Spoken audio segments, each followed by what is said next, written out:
सुप्रभात प्यारे बच्चों, कैसे हैं आप सभी। चलिए आइए शुरू करते हैं हमारी कक्षा। आज हम पढ़ने वाले हैं हमारा नया पाठ। तो आज का पाठ है पाठ 13, जिसका नाम है वाक्य विचार यानी कि सिंटैक्स। तो आइए पढ़ते हैं। सबसे पहले बच्चों हम पढ़ेंगे इसकी परिभाषा। तो देखिए वाक्य की परिभाषा क्या है। विचार को पूर्णता और स्पष्टता से प्रकट करने वाला सार्थक और व्यवस्थित शब्दों का समूह वाक्य कहलाता है। बच्चों हमने यहाँ पे शब्दों का समूह बनाना है, ठीक है। बस उसका अर्थ होना चाहिए। अगर उसका अर्थ है तो वो हमारा वाक्य है, ठीक है। सामान्य शब्दों में शब्दों के सार्थक समूह को वाक्य कहते हैं। जैसे कि देखिए यहाँ पे सीता मधुर स्वर में गाती है। बच्चों आपको इसका अर्थ समझ में आ रहा है। दूसरा, श्रमिक सदा परिश्रम करता है। तो ये भी बच्चों इसका अर्थ पूरी तरीके से समझ में आ रहा है। तो ये हमारे क्या है, वाक्य। अब आते हैं वाक्य के अंग। बच्चों ये दो अंग होते हैं। पहला होता है उद्देश्य यानी कि सब्जेक्ट, और दूसरा होता है विधेय यानी कि प्रेडिकेट, ठीक है। तो ये इसके दो अंग है। रचना की दृष्टि से वाक्य के दो अंग होते हैं बच्चों। पहला देखिए यहाँ पे क्या है, उद्देश्य। उद्देश्य क्या होता है आइए समझे। वाक्य में जिसके विषय में कुछ कहा जाए उसे उद्देश्य कहते हैं, ठीक है। अर्थात वाक्य में क्रिया का कर्ता उद्देश्य होता है तथा उसका प्रयोग संज्ञा या सर्वनाम की तरह होता है। जैसे बच्चों यहाँ देखिए मोहन हल चला रहा है। तो यहाँ चला रहा है क्या है बच्चों, यहाँ पे चला रहा है, क्रिया का कर्ता मोहन है ना, अतः मोहन उद्देश्य है, ठीक है बच्चों। दूसरा देखिए बच्चों विधेय।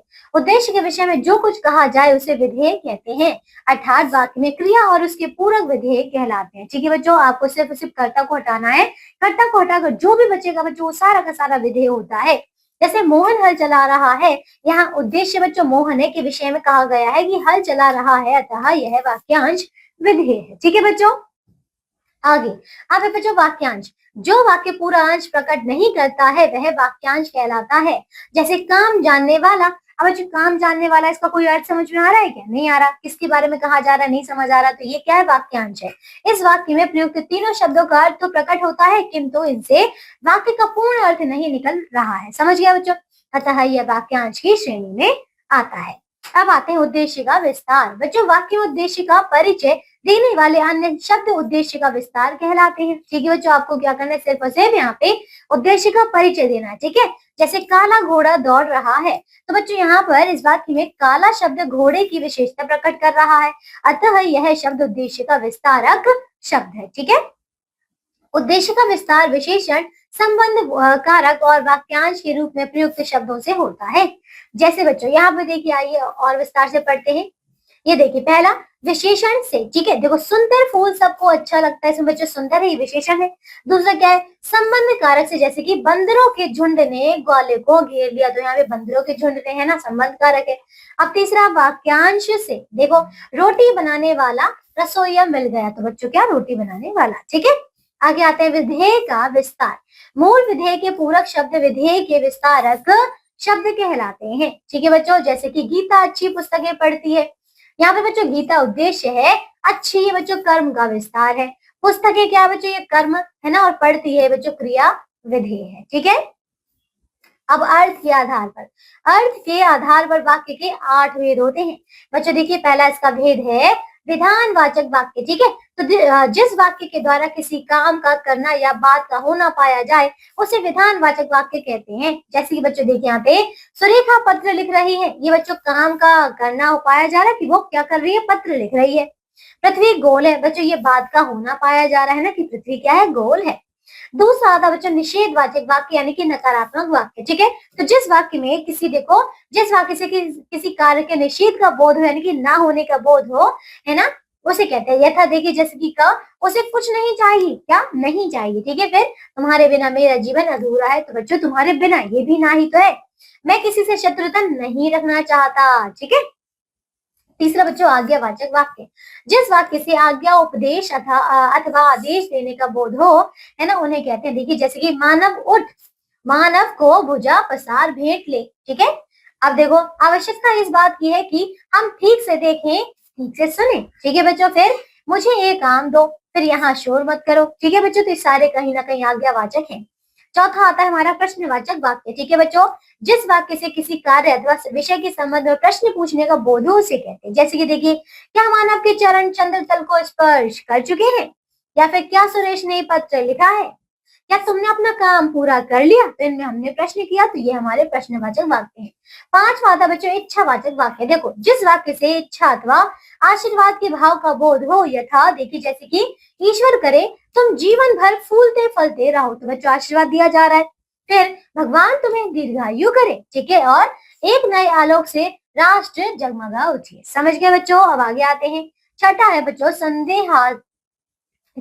संदेहार्थक वाक्य। जिस वाक्य से संदेह अथवा संभावना का बोध हो यथा, जैसे कि बच्चों सविता मुझे भूल चुकी होगी, तो बच्चों भूल चुकी होगी यहाँ पे हमने संभावना दर्शाई है, संदेह किया है। शायद आज वर्षा हो, तो बच्चों शायद से आप समझ गए। फिर श्रेयांश तो हमें भूल चुका होगा, ठीक है। अब आते हैं सातवां संकेतवाचक वाक्य।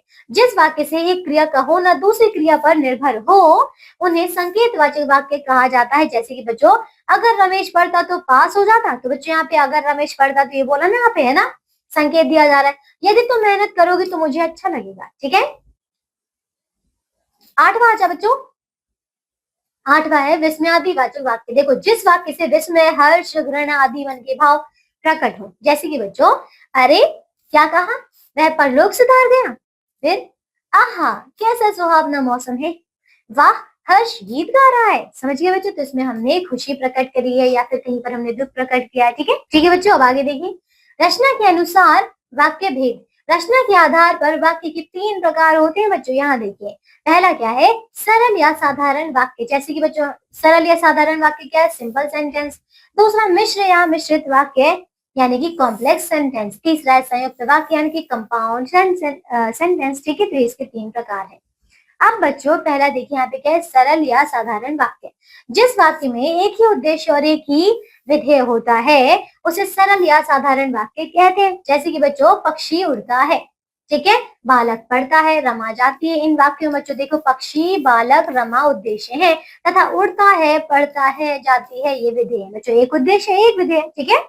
अब दूसरा मिश्र या मिश्रित वाक्य। जिस वाक्य में एक प्रधान उपवाक्य हो और उस पर आश्रित एक या अधिक अन्य आश्रित उपवाक्य हो उसे मिश्र या मिश्रित वाक्य कहते हैं।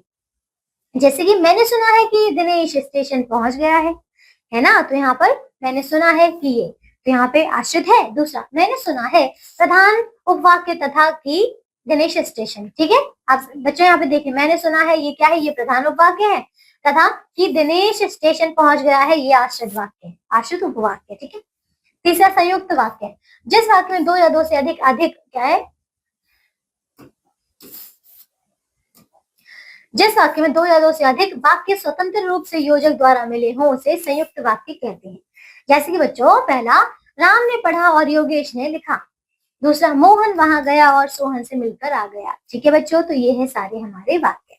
समझ गए? अब हमारा इसी के साथ ये पार्ट पूरा होता है। तो आगे अब आपको दिया है बच्चों अभ्यास के प्रश्नोत्तर, 3 सारे प्रश्नों को पूरा कीजिएगा, ठीक है। आज के बच्चों सिर्फ इतना ही। अब हम मिलेंगे अगली कक्षा में एक नए पाठ के साथ। मुझे आशा आपको ये पाठ अच्छे से समझ में आया है ना। तो बच्चों अपना ध्यान रखिएगा, स्वस्थ रहिएगा और बच्चों अच्छे से अभ्यास के प्रश्न को पूरा कीजिएगा। बाय।